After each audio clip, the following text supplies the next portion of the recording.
Morning! So, to this video, itor ko kamo sa iyahang garden. So, naatay flower diri o. Wala pa ni siya namulak ambot. Unsa ni iyang pangalan, ani? So, naay bawing.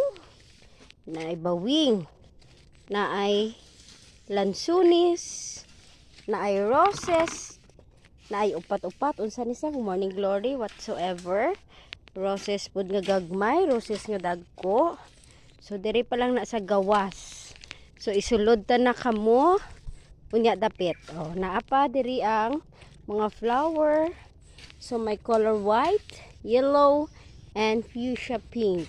Oh, diba? So, kani iyahang garden isa.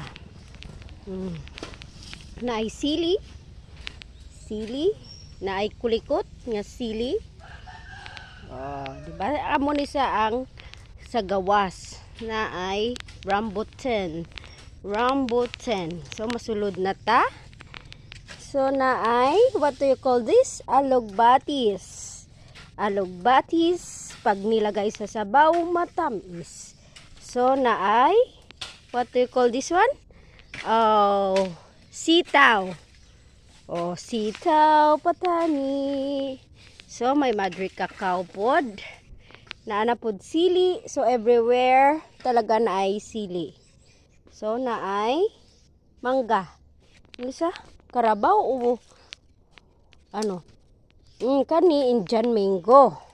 Okay? So tapos naapod siya Indian mango pod yan. Avocado. So to apa sa gawas oh. Naana sa gawas. Grabe talaga ang develop niya sa iyang garden.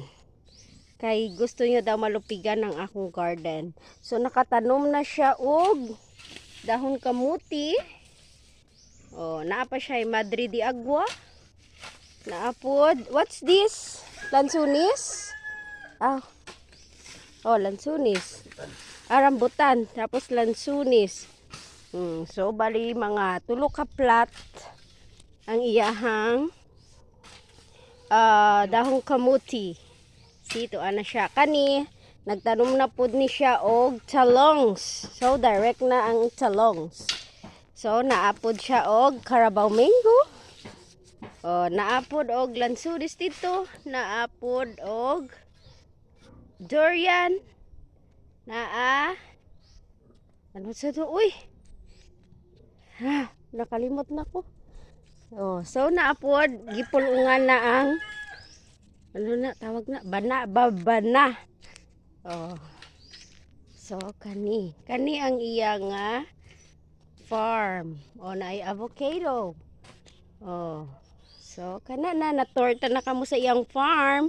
So next episode na to sa ako namang farm, okay? Iyan ning farm bells. Bato asyo. Okay, thank you, boys.